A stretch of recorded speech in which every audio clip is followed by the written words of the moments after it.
internationale, coalition entre toutes les forces démocratiques, etc.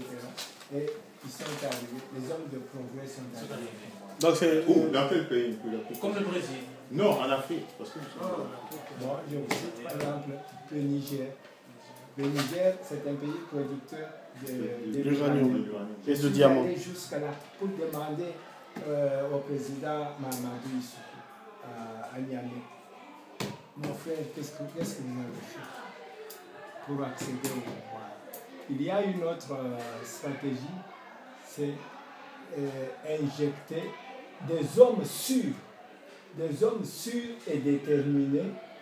Pendant que vous luttez là, vous les injectez massivement dans les institutions.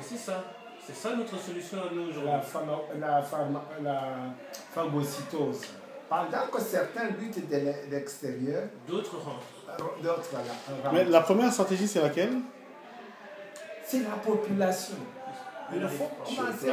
Il faut des leaders patriotes, démocrates, humanistes. Mais ils sont liquidés directement. Dès qu'ils sortent la tête, il y a un sniper là qui les attend à chaque fois. Qui mobilise. Mon frère, vous suivez les stratégies? Il note. La première stratégie, à mon avis, et là, si je veux continuer, je vais vous laisser la parole, mais c'est la population. Et le parti politique. Donc on entend par là le soulèvement populaire. Les soulèvements. Docteur, donc quand vous dites la population, c'est comme un soulèvement populaire. Ou vous le définissez autrement? Oui, c'est ça. Soulèvement, c'est même une des manifestations, une des stratégies. Les meetings, les rassemblements populaires, tout ce qui fait pression sur le pouvoir, qui montre au niveau international que dans ce pays-là, le peuple est mécontent. Les signes. C'est comme ça où il y a un président qui est parti. Après, au Sénégal. Burkina Faso. Oui, ceux qui veulent marcher. Je vais juste dire, pour le Burkina Faso, les politiques étaient burkinabés, l'armée était burkinabé, d'accord? Donc elle a aidé le peuple quand il s'est soulevé. Chez nous, les politiques ne sont pas congolais, l'armée n'est pas congolaise. C'est ça notre problème pour le moment. C'est pas un problème. C'est eux qui vont nous liquider. Ouais. Et il faut vraiment qu'on se concentre sur ça. Nous avons tous les Rwandais qui sont dans l'armée, des Congolais, des gens du Tchadien, qui collaborent avec eux. La population peut se soulever. Nous n'avons que à vraiment à nous mettre en contact permanent avec tous les membres de l'UDPS qui sont dans l'opposition. Et c'est les autres partis là, qui poussent les gens à se soulever. Et jusqu'à quand ils seront capables de se soulever? Parce qu'au Burkinabé, ils n'ont pas fait ça un jour, ils n'ont pas fait ça 2 jours, ils n'ont pas fait ça 3 jours.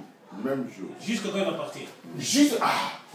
Vous ils l'ont dit. C'est ça la force. Mais chez nous, c'est ça la force de la population. Est-ce que nous sommes capables de faire ça, d'arriver jusqu'à ce point-là? Je peux répondre à cette question-là. Oui, bien sûr. Mon frère, le peuple congolais est capable de beaucoup. Ce qui manque, c'est quoi? Ce sont des leaders. Et moi, je ne suis pas pour une seule force politique